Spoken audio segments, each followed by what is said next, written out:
Hey everyone, Matt here with Mediocre Manor, and I'm here with Stephanie and our newest addition to the farm, Elvis. Elvis is our silky rooster.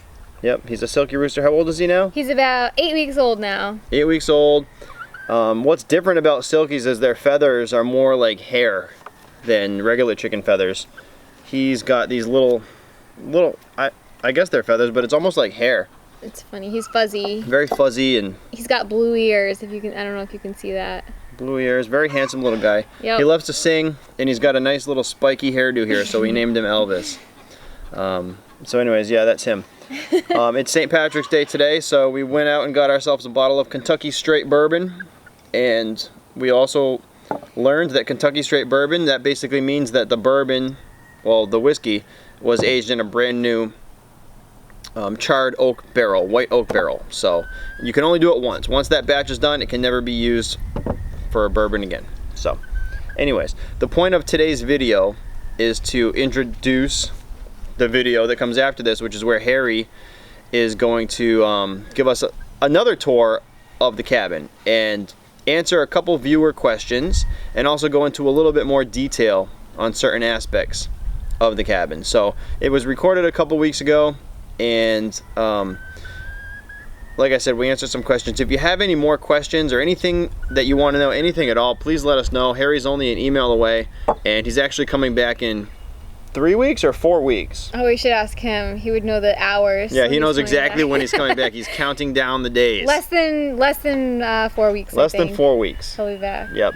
And I'm not sure. We'll probably do another one. Why the hell not? Right? We'll do another one. We'll have some beers and have some more fun. So, on that note, thanks everybody. I hope you enjoyed the video, and we'll talk to you again soon.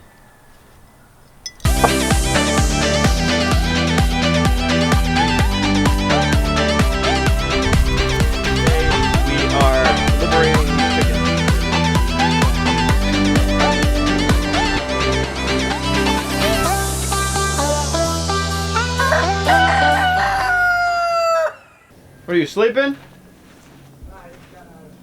Oh. I brought beer. I'll be right out. Got a bag of beer. Oh. I framed out my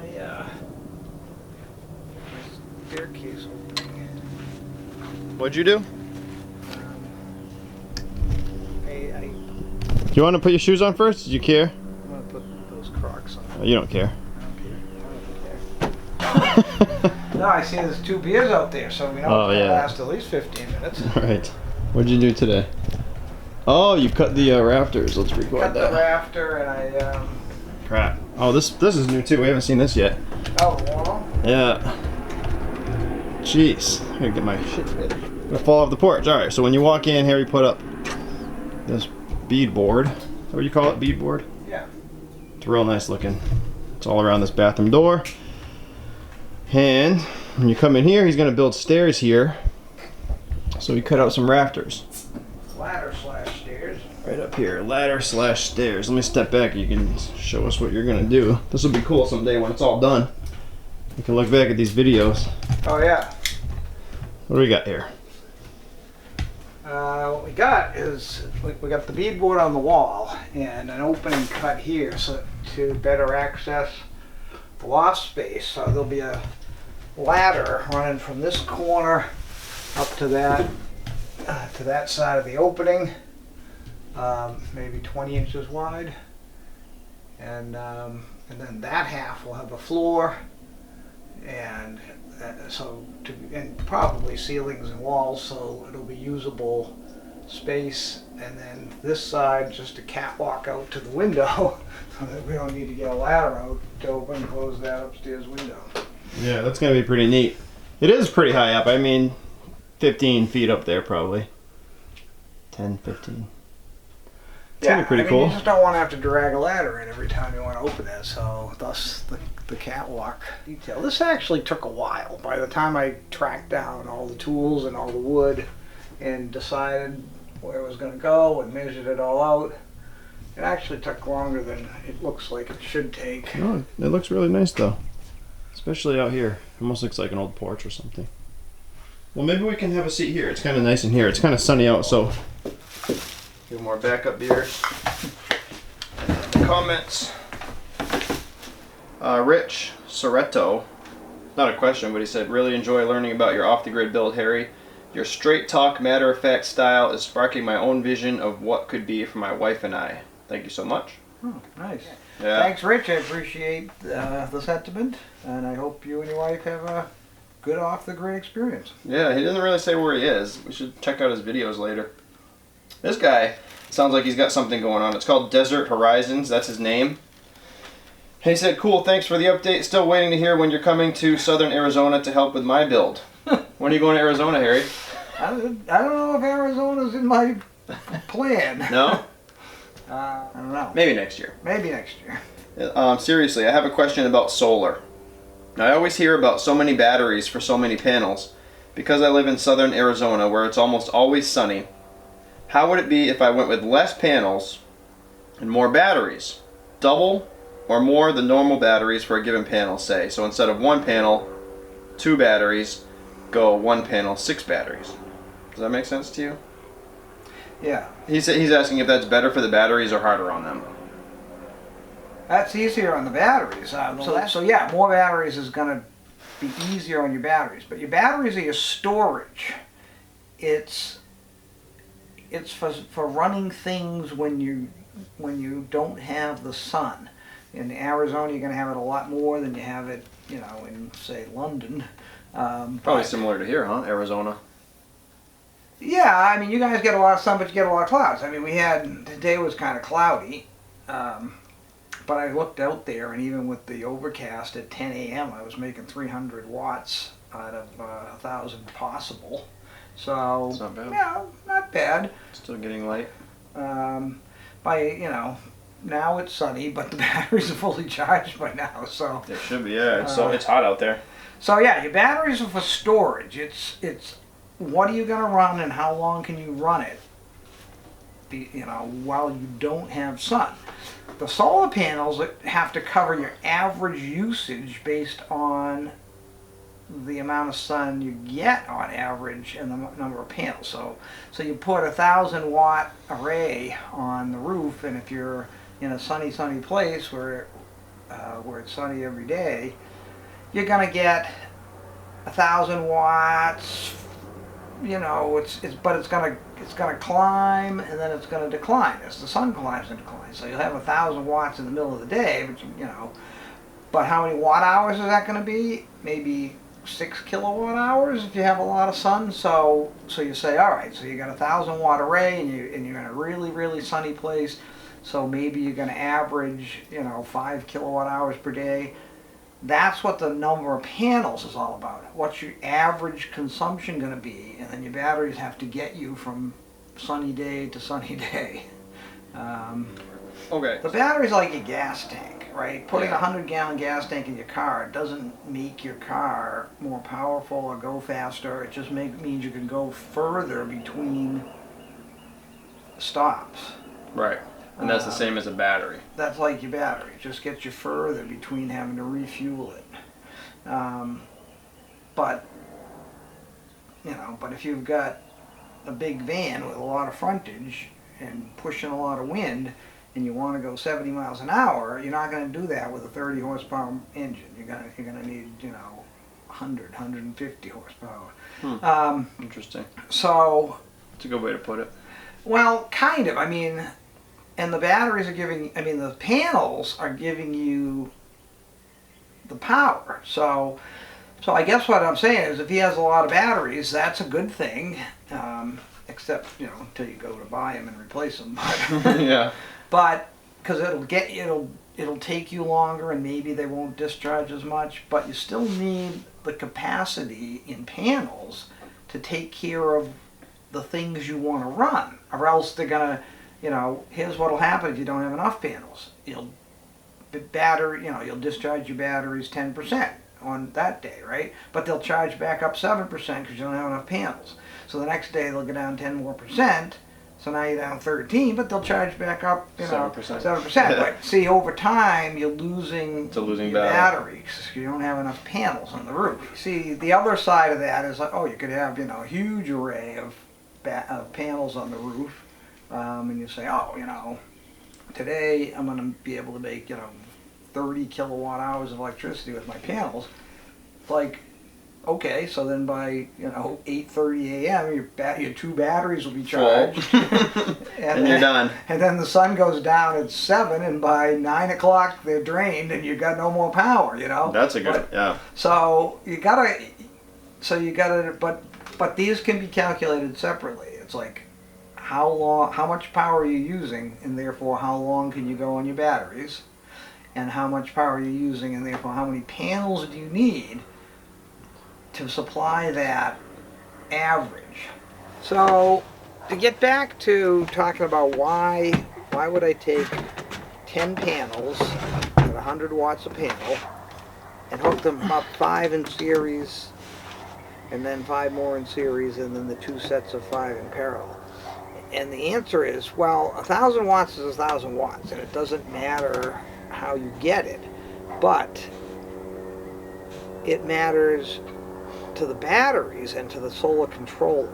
So with 5 panels hooked up in series, in the middle of the day, I could have potentially 110 volts coming out of those. But that's okay, because the solar controller will handle up to 150 volts. But what about when the sun first comes up above the trees, or even doesn't come up above the trees, and I'm getting only 3 volts per panel? Well, 3 times 5 is 15 volts, and that's more than 12. And now my solar controller can say, oh, I can work with that. I got, well, I guess in my case I'm looking for 24, so I guess we're talking 6 volts. But so 6 times 5 is 30. So, but I've gone out there and looked at the controller and seen that the panels were making only like 27 or 28 volts, and the solar controller, and that's 5 of them, all 5 in series. So like I said, roughly 6 volts per panel instead of the 20 or 22 that they could make. So under low light conditions, you can still extract usable power from your panels if you do it that way. If on the other hand, they were just all in parallel, then you'd have to wait till the sun was high enough for them to make more than the amount, the 12 volts for the batteries, 12, 13, 14, whatever it takes. Which actually brings up an interesting question in my own mind. I don't know if these PPT trackers are smart enough to actually increase the voltage. That would be interesting. The technology certainly exists to do that. They could potentially take a panel array of less than 24 volts and jack up the voltage, but I haven't seen it do that, and therefore I think that it can't. Watching it closely? Yeah, I check it every morning. I check it a few times during the day. I just because I still don't have a ton of experience with it. But yeah, so basically that's what you want to do, and that's the reason that the solar controller can handle 150 volts, is because it can do a lot with that, and it will, like the computer, like you said, Matt, it's got a computer in it, and the computer is hard at work figuring out a new solution, and it changes pretty fast, every couple seconds. Every second or 2 seconds, it calculates a new solution based on the current amount of power coming out of the panels and readjusts its output, and it's always looking to get the most amount of power that it can. Now, once the batteries are charged and it doesn't need it, well, then it has to waste it. There's nothing it can do. Once your batteries are fully charged, there's no place else, nothing else it can do with that power. So, and I might have, I've been doing pretty good. Even on cloudy days, it doesn't take very long to recharge them. Today Right might have now been, it's huh? cloudy. It's cloudy right now. I wonder what it would be doing right now. Want to go look? Let's go. Yeah, look. let's take a look because it was sunny. Yeah. Take a look. We're going out here. As you can see, the sun is right here, and it's pretty cloudy right now. Not dark, but it's not sunny like it was earlier. Okay. So as you can see, my little I got my little happy face and my little solid black battery, but see the panel's still with clouds in front of the sun, and at some late point of the day, we're still making 77.3 volts. Out of a total what? Oh, the light went off again. Oh, it's okay with the light off. Oh. So what do these numbers mean that we're looking at? So, well, this is the solar panel data, and we're about 76.8. Yeah, 76.8 just dropped to 1. So it can see it without the light, but I can't. Oh, you're going to hit it. Oh, 76.8 volts are coming out of the panels, and that's 5 and 5, but only 0.6 amps. But the 0.6 amps might be because it doesn't want more than that, because I got my green flashing lights over here which says the batteries are fully charged. Batteries fully charged. This flashes when there's sunlight on the panels. This flashes when the batteries are fully charged, and this gives us way more information than that. Okay. And what's the middle one here? That's the state of the batteries. They're at 26.9 volts. Now this is a 24 volt battery pack. Yeah, and it's higher than that. So that's what does that come out to be? 13.45 volts per battery. So it's in its what do they call that? Maintenance mode. The batteries are fully charged, and it's just keeping them there. It's maintenance mode's not the right term. What's the right term? I don't know. I can't remember. I can't remember the term, but basically it's what it needs to do just to hold them at the ready. Just like your car alternator, your voltage regulator, and your alternator in your car when you're driving down the road. Once the battery's fully charged, it goes into this mode where it just feeds it just enough to keep it fully charged for the next time you need it. That's what it's doing now, because it is completely full. Completely full. They're completely full. That's. What's that last one on the right? It looked like a little light bulb. That's the load. You can actually to these two terminals. So we got our panels coming in here and our batteries coming in here, but then you can put a load here, and then the controller will control the load for you. And that would tell you if you turned the light on or something, or it would, yeah. That would tell you how much you're pulling out. Correct. Okay, right now it's at 0. Because I got nothing connected to it. It's. Now why does it just switch to 26.9? What was it? I don't know. It says 26.9 volts.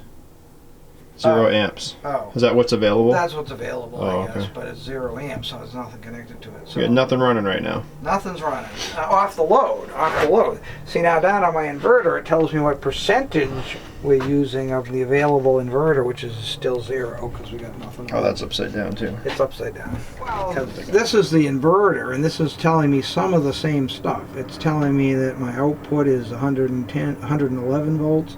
It's telling me that I have no input, meaning that I have no external power connected to this. The battery is 27 volts. It's at 60 hertz. It's 0% load, and that's because I got nothing turned on in the cabin. If I turned on the coffee maker, this would jump up to 40% or something. And what does this thing say? Work mode? Oh, so it's in inverter mode. This thing can be used as an uninterruptible power supply as well as what I'm doing, meaning that you can nominally be hooked up to the grid, and then if the grid goes down for whatever reason, it will transition to the battery bank in a fast enough time period that it won't bother your electronics, so you will never know it. if you have a backup generator, typically those are in like the 10-second range. You know, the power goes out and 10 seconds later the generator will kick on and restore power to your house. But by then, all your clocks are flashing and your computers have all shut down. This will transition from grid power to battery power fast enough so your computer won't notice. Wow. It's like, and they have a spec, and I forget what it is, milliseconds. And that's that. You were telling me about that because we bought that van. It's that media van that we turned into the camper van. It had one of those, and you were theorizing that. Oh, the sun's coming up. I'm sorry. You were saying that it was probably because if they were doing a broadcast, right? That thing would give them enough time to plug into a power source. It seems to remind me of that. What you just said reminded me of that. Yeah, that's probably good exactly example. And that was probably a really nice inverter. It's still in there. It's we don't use it. It's just you don't use it. It's still in there though, in the van. But I'll bet that's an expensive piece of equipment. But it sounds like you would almost need that if you were doing something important. Yeah. If you're working on your computer in an off-grid home, or I don't know. I mean, what could go wrong? Well, your van was like a media van, so they would go to the scene of some big event and they would stick up the dish and they would start reporting, and they had and they would probably be running off their generator. Yes, because it has a generator as well, right? And a pretty nice generator. But the inverter was there, I think, so that because it had a battery, just one, right? Yeah, it had one battery, but it had multiple sources of power. Right. So I think maybe you had said if say it ran out of gas, the generator. Right. Right. Right. Then the inverter would probably kick in, and it would be able to run their broadcast equipment long enough for them to say, oh, we're going to lose power any minute, or long enough to find an alternate source. Not hours, but minutes. They'd have minutes and minutes to run on that battery before they went off the air. Versus without that inverter, the generator cuts out and then go dark. So that's a great example of how it can help. Mm-hmm. How would that help somebody that's off grid? Like, what would be their major benefit of having that? That is feature? Really not going to help the off grid people. The only advantage is that it has a battery charger built in as well, so you could then plug it into your generator and charge your batteries. Mm-hmm. But so they're trying to cover a lot of ground with this inverter. They're trying to cover the people that want to use it as an uninterruptible power supply. The grid goes down, it transitions to battery. You don't lose your work. Your computers don't get screwed up, and you can keep working. And if you got a big enough battery bank, I could run a computer for days on this battery bank. So that they're covering that. They're covering the people that want to charge their battery bank through the inverter with a generator, and they're covering people like me who want to power their entire house through the inverter with the battery bank and charge. And then, the inverter doesn't know about the solar panel, and it doesn't care. All it knows is that we got 24 volts coming in. Mm-hmm. So, and I think this is dual voltage as well. I think it will handle 12 or 24, and again, they all auto detect these days. You don't have to set anything. It's just it will look at it and say, oh, I got 24 volts connected. Let's work with that. So my question is, after hearing all that about how much you love this inverter, what does this one go for? About $700? Oh, $700. And you're okay. So it seems like a big investment. Is that like the lowest you would go with an inverter? Would you go any cheaper? I wanted 2,000 watts worth, and why? Because a lot of stuff that you power in your house is close to that number. You want to run a hairdryer, you want to run a coffee maker, you want to run a toaster oven. You need a couple thousand watts to do that. So if you want it. So what am I saying? If you're going to go below that, then you could potentially get, a much smaller inverter, a 1,000 watt or a 500 watt. Like in a van or something. Yeah. But then you're not going to ever be able to run that coffee maker or that microwave or that air conditioner, So, So I guess it depends on what you're trying to do. And my thought was, well, I want to be able to run at least one thing that I could plug into any outlet in my house. So you go around your house, you got 15 amp, you got 20 amp outlets, you know, usually 20 in your kitchen, 15 throughout the rest of the house. So you could run, you know, 1500 watts. I have a little space heater, electric space heater, that I bought for the last winter, and it'll be 1600 watts. So that's gonna handle it. I need 2000 watts, right? So, but if all you ever want to light is a couple of LED lights to keep your cabin lit up, or if you want to, you know, then you can go with a much less expensive inverter. So the vinyl siding components are pretty straightforward. You got the panels, which are two panels. They're 10 inches tall. Two of these clapboards to a panel, and they come in 12-foot lengths. And then you got your corner posts, so that you can come in. They stick in like 3/4 of an inch, so you can slide it in here, slide it in here, and then you got J channel, so that you put around your windows, and then you got under sill channel, and it depends. So see, I'm on the skinny part of the panel here, so I use the under sill so that it slides up in there. But if I'm on the fat side, if that was here on the fat part, I would have used another piece of J channel so that it doesn't squish so that it wouldn't squish the flat part of the panel. Looks so nice. that's it. I mean, those are the only components you need. It's real easy. I mean, you got some transitions up here, so I had to bend up a little cap for the end of the corner post, as you can see, and then a piece of J channel out over the porch.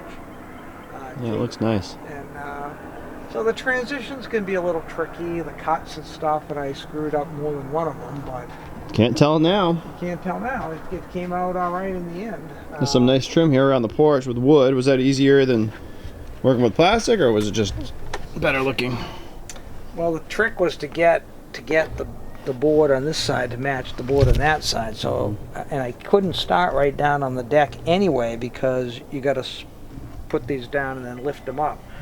So Looks good. So I made the decision to just bring this one around and leave that space, and then I filled it in with a piece of wood, and then I filled in the little corner under here with a piece of wood. Alright, so the other thing we didn't mention in one of the other videos is the old redneck gray water system. You can see the pipe. Since I got a composting toilet, I don't really need a septic system, because we're not sending anything down the pipe besides soap and water, shower water, and water from the sinks. So what you do is I took this barrel over here, this blue barrel, which was similar to one of these black barrels, right? And I cut that half of it off, dug a big hole right here, stuck the thing down in the ground, and connected the effluent pipe to it. You weren't really happy with this at the end, right? Well, because you can see the pipe. I should have run the pipe out underground more and then come up so you couldn't see the pipe, but I'm not about to dig it up and start over. So, so that pipe goes into the top of the barrel, which is like 8 or 10 inches down under the ground. It just provides a big hollow space of about 30 gallons. It's never going to fill up in my lifetime, or probably Matt's lifetime, because the ground here is so porous. We got an inch of rain or something this morning, and I came out half hour later and everything's dry. It just Drains right into the ground. So speaking of that, you had run out of water this week, right? First time ever? First time ever, right? 100, because we only got 110 gallons on site, and you know, right here. we've been having some warm temperatures, and I've been running with with Steffi, my daughter, your wife, and Joe, my son, and so I'm taking a lot of showers, and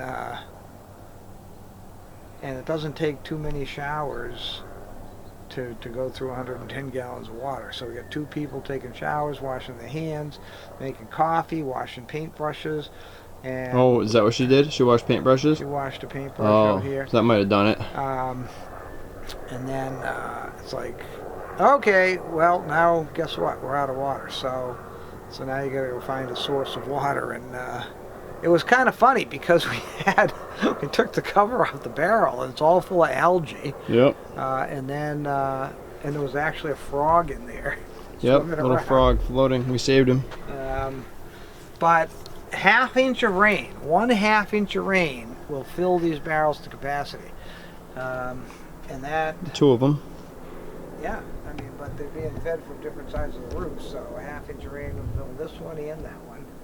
And so this rainwater system right here, 155-gallon bucket, which I think we also put in the link. So if you're interested, all this stuff that Harry talks about, just go down into the info and you can order it. Wasn't that expensive? No, it was cheap. And I was surprised when you started ordering these from Amazon. I was like, I don't know. And it's a lot easier to get them. Right. Than those $275 things. But what do you think? For the gutters and the bucket, you're talking like less than $100. Well, per side of the house, yeah. Right. I mean, the gutters came from Home Depot? Home Depot or Lowe's, I can't remember. One of them had a better system than the other. I can't remember who's who. This system just snaps together. You don't have to glue anything. The other system, you got to glue parts together. But this system just snaps together. And it's like, okay, just right up along the eaves, a little bit of a slope, downspout into the bucket, bada bing, bada boom. There you go. And then you went and connected you used PEX. I love PEX, yep. So you just got, I don't know if we put these fittings on there, but I think we did. Yep, those fittings are on the links. It's it's a barrel fitting. Here's my finger. And it comes in 2 pieces. It comes with the shut off, which is 90 degrees, boom, off, on, and it comes with what they call a bulkhead fitting. It goes through the tank. It's got a gasket on it. Tighten the nut up, and that's it. And then screw the faucet on with some Teflon tape. I also put a strainer on the inside of the bulkhead fitting so that big stuff, leaves and frogs, can't go down the pipe. Is this a hose, like a regular garden hose? Yeah, it is, and that was a little bit of a problem too because I bought one that was hosed to ½ inch tube, and ½ inch tube is not the same size as ½ inch PEX. Oh. So when you go to buy yours, make sure you get hose bib to ½ inch PEX. Okay. Because I had to hammer the friggin' thing in there. Oh, jeez. Can you show us how this opens? Yeah. So you got that right on Amazon. It's like $60. Yeah, whatever it was. It's just got a little snap lid. If you need to get it off, you can. You can. It disconnects right there. Where? Oh, in here? Right there. Right. Okay. See this little hook here and this little bar? They just hook together. Okay. So then you can actually take it off and put it away. And then you can just slide the thing up the pipe. There it is. And it's almost... That's the algae. Lots of algae, lots of pollen. We got pine needles in here. But none of this stuff gets through the filters. I haven't tested the water. I don't know what kind of bad stuff could be in there. But when I pour it in my coffee maker, it's crystal clear because of the 3 filters that I got at the house. I figure it's okay in the coffee maker because that's going to boil it. So if there's anything live, any bacteria or whatever, it's going to kill it. Cool. But you look in there and you're like, oh, I'm not using that water, but it comes out of the faucet pretty clear. Because you've got those filters. Right. So actually these were filled to overflowing this morning, but we've taken a couple showers, washed our hands a number of times, made some coffee. Mm-hmm. We've used water today. So, but that's why I think I need that 275-gallon tote If you could do it again, would you have done that first? Wait for the 275? Because I know you had wanted one. We just couldn't really find one. No, I wouldn't, and I'll tell you why. Because this got me up and running, and this is the first time I've run out of water. So just the ease of use of ordering from Amazon and getting all this cheap and quick was worth it to you. Yep, and we're up and running, and see, this is really the first time. I've been here like almost 2 weeks, and this is the first time that we've gone 2 weeks without rain. Yeah. While we're here. I know you've gone more than 2 weeks down here without rain. But you don't live here permanently. That you come down every few months. Right. So that's why. So it comes down and stays a week or two at a time. So we never would have run out of water if yesterday's morning rainstorm had come on. I lose track of what's today, Monday? If that had come on Friday instead of on Sunday, we wouldn't have. You would have never even known. I would have never run out of water. So. Do you check the levels, or was that a surprise when you ran out? I check them. I do this. I hit the barrel. If it moves, it's low. So I knew it was going to run out, and then I could hear the pump running. And the pump would run and run and run, and not shut off. And I'm like, oh, that's not good. No. Now the good news is the pump can run dry. It doesn't have to have water in it. It won't damage it. The bad news is, unless it has water in it, it'll never shut off unless you flip the switch. So I flipped the switch, shut it off. That's in the house, that switch? That's in the house, yep. Shut the pump off, and then I went over to your house and grabbed 25 gallons of water and poured them in the barrel so that I could have some water again. And this is my 12-volt system that runs off that 20-watt panel that we see up on the side of the house. SureFlow 12-volt pump to pump the water out of the barrels. And that's just a SureFlow. Is that the one they call the RV pump? Yeah, I mean, there's a bunch of models, and I think I've got, what does this one say? Model number 2088-554-144. But there's other models, and they're, the varying pressures and varying whatever. It's got a pressure switch built into it so that when pressure builds up in the line, it shuts off. I got a strainer here so that, which I had to clean the other day. When the tank ran dry, it sucked all the algae in and clogged up the strainer with algae. But that's good, because that prevented it from clogging up the pump, which would have been a bigger problem. And then I got a little 12-volt, plus 12, minus 12, little power strip here, because I got various things connected. So you can see the pump's connected here. The battery itself is connected here.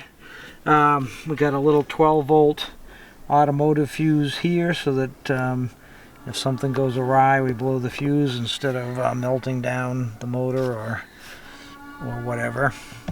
This is my toilet wire, or one of my toilet wires. So what is that thing there? It's basically like a power strip? It's a little power strip, yeah. You've got power coming in somewhere? Yeah, I mean, it's unfortunately a black wire, but instead of a red wire. But yeah, the power from the battery comes in here, and the negative from the battery is here. And so now, negative, positive, a whole little brass strip. And you can hook up various things, and I have various things. I have my toilet fan, my water pump, and my phone charger hooked up to that. So I have a strainer here that did clog up when the barrels got empty and filled up with algae. So the strainer filled up with algae, and water wasn't flowing right. But that's its job. But I kind of wished I had a second strainer so that I could have installed the second strainer and then restored water so that I could use the water to wash the first strainer. Again, since I didn't, I had to take that over to your house and wash it out with a toothbrush and clean the strainer, the one and only strainer. So a cheap investment to have as backup, keep up and running, right? Right. $15. Then you swap out the strainers, and now you can go wash the dirty strainer in your own water, which is Yeah. now being strained by the other one. So Not a bad plan to have backup. We are rolling. Harry, we've got another question, and the question this time, let's see if I can get this going. Can somebody please help me out? I have 2-gauge copper cable for my battery bank. Can I use heavy-duty aluminum connector to connect the cables to the battery?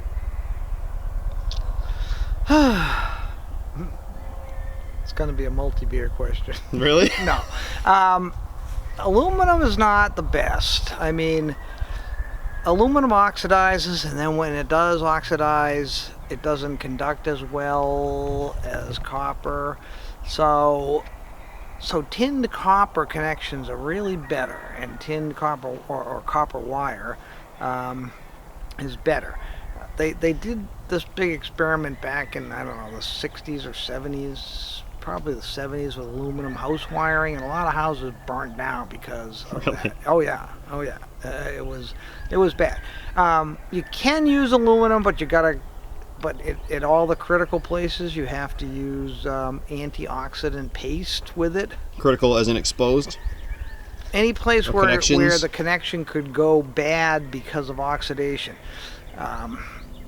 Aluminum, well, you've seen it. Aluminum oxidizes to this kind of gray color, and that gray oxidation doesn't conduct electricity, and you end up with high resistance, which leads to high temperatures. So I would stay away from it. I mean, battery connections are high amperage. A lot of those are high amperage connections. I would stick with copper wire. Number 2 is good. That'll handle a lot of current. Number 2 copper wire and appropriately sized copper or tinned copper connectors. Stay the hell away from aluminum for stuff like that. All right, so that wraps up today's video. Harry is going to come back in 6 weeks in April. 6 weeks, April Right. vacation, yep. Mrs. Harry is a school teacher, so we tend to visit on the school vacation. School vacations. So April vacation, we'll be back here. Good. And we'll do another, we got some projects. We got the stairs, we got the, I don't know, I forget what. I had some other plans. Oh, Well, you got the we're walls, gonna the put ceilings. the siding on the shed. We Siding wanna on get the shed. siding on the shed to match the house and All kinds of stuff. stuff. So we'll see you in April. Yeah. Cheers. Cheers.